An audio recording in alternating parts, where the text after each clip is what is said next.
Assalamualaikum warahmatullahi wabarakatuh. Selamat jumpa, salam sehat selalu para sahabatku.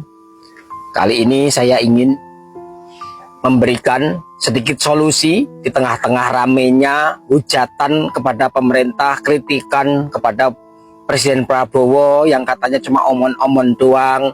Presiden Prabowo yang selama ini menjanjikan banyak hal, kemajuan bangsa, memberantas kemiskinan, tapi masih terlihat jalan di tempat, ingin membantu rakyat, tapi tidak ada solusi yang dikerjakan secara konkret yang dapat terlihat bukti nyata manfaatnya. Itu bermunculan di seluruh Indonesia kritikan-kritikan yang diberikan oleh para pendukung Presiden Prabowo tempo hari. Kebijakan yang terkesan blunder bernama makan siang gratis, kebijakan Presiden Prabowo yang sebenarnya itu penuh dengan tendensi cuan, penuh dengan intrik-intrik untuk menargetkan anggaran masuk ke kantong para pelaku kebijakan, yaitu makan siang gratis, yang itu murni bukan ide Presiden Prabowo semata, tapi para pembisik, para orang-orang bagian dari pemerintahan Prabowo itulah yang mungkin gencar untuk menyuarakan makan siang gratis yang sebenarnya itu pemborosan. Karena kalau sudah dikasih makan siang, hasilnya apa? Yang dikasih makan siang itu apakah akan ada imbasnya ke pemerintah? Belum terlihat. Nah, kali ini saya ingin memberikan masukan bagaimana kalau dana makan siang gratis yang sampai 400 triliun itu nanti dipindahkan saja dengan program pelatihan kepada 10 juta pengangguran Indonesia yang tersebar seluruh Indonesia hari ini terancam masa depan suram. Maka tagar kabur aja dulu itu bagaimana kalau direspon oleh pemerintah? Mending di Jepang lah, gaji 60 juta cuma gini-gini doang tuh. Potong, buang yang kecil, udah 60 juta guys. Bukan kemudian pemerintah itu anti terhadap kabur aja dulu, tapi ikut memprogram kabur aja dulu dengan mensupport anak-anak mudanya kabur dengan cara yang benar, dibekali pelatihan oleh pemerintah. Salah satunya bahasa. Indonesia tergolong negara yang bahasanya itu rendah kemampuan mengakses bahasa asing.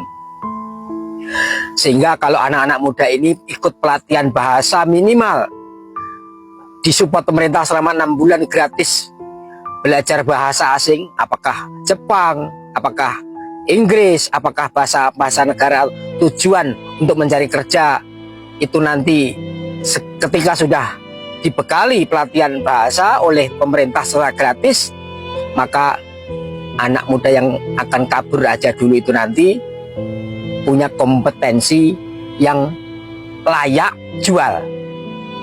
Dan negara tujuan yang selama ini seperti Jepang, Korea itu katanya harus membayar 30 juta uang memperoleh pekerjaan itu kepada agen.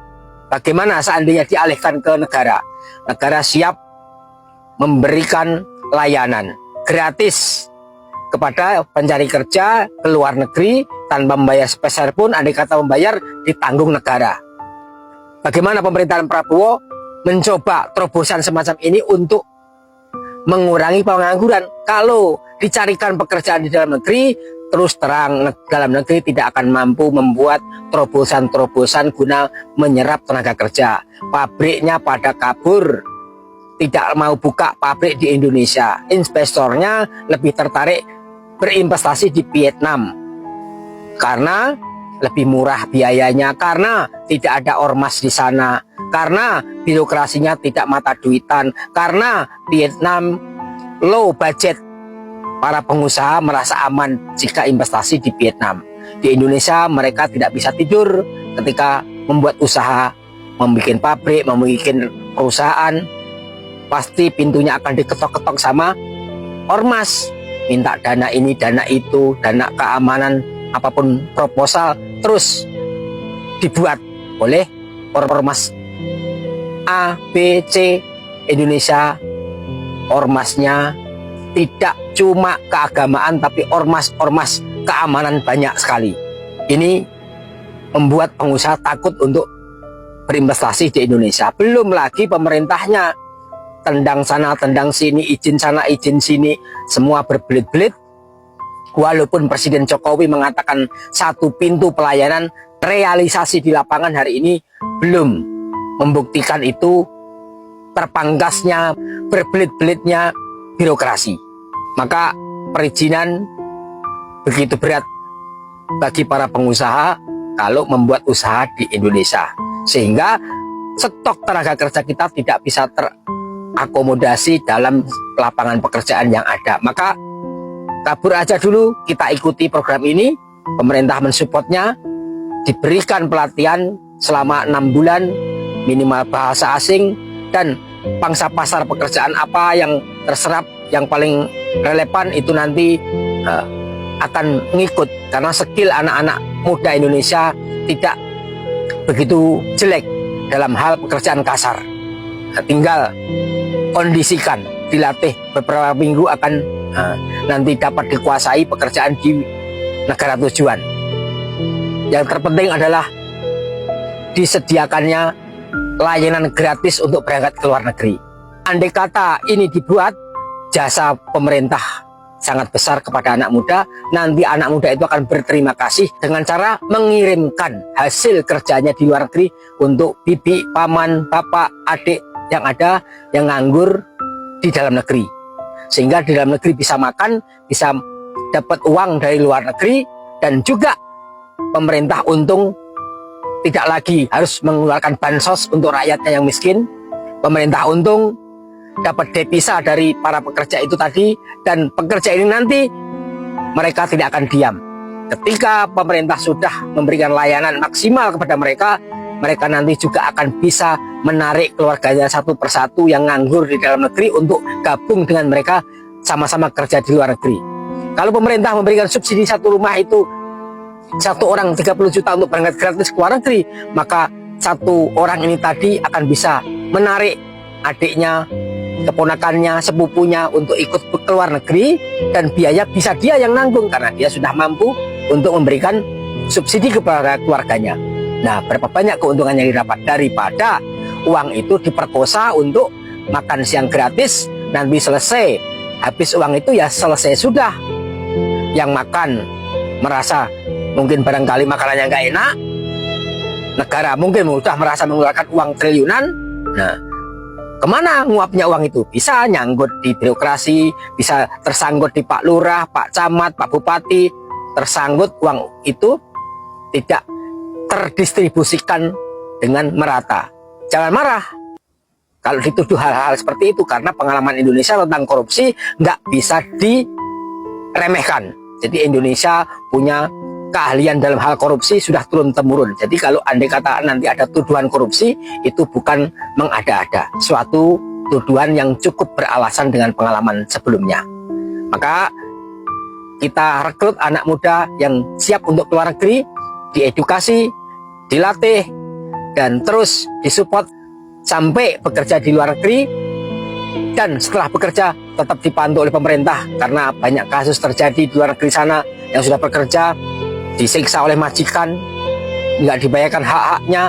Maka pemerintah terus memantau sampai benar-benar para pekerja Indonesia penghasil devisa ini aman bekerja, nyaman, dan kembali ke tanah air dalam keadaan selamat.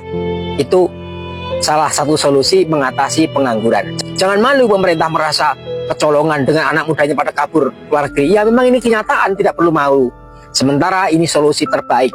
Untuk apa kita malu? Karena di luar sana lebih maju, lebih banyak lapangan kerja, lebih modern, lebih bisa menggaji dengan gaji yang besar. Maka kita yang nggak mampu jangan merasa malu, jangan merasa minder. Ini tahapan awal kita memperbaiki negara. Nanti dengan banyaknya negara yang menerima pekerja Indonesia, bahkan mayoritas pekerjanya dari Indonesia, maka yang terjadi Indonesia akan menjadi negara yang makmur juga. oleh sumber penghasilan yang besar.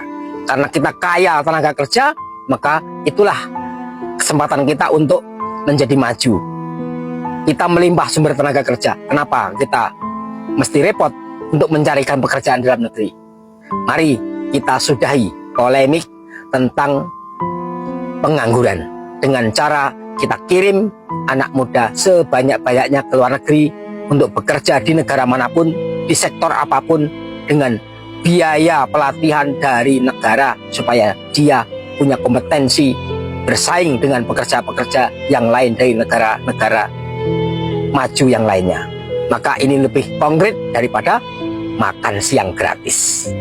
Semoga bermanfaat. Terima kasih. Wassalamualaikum warahmatullahi wabarakatuh.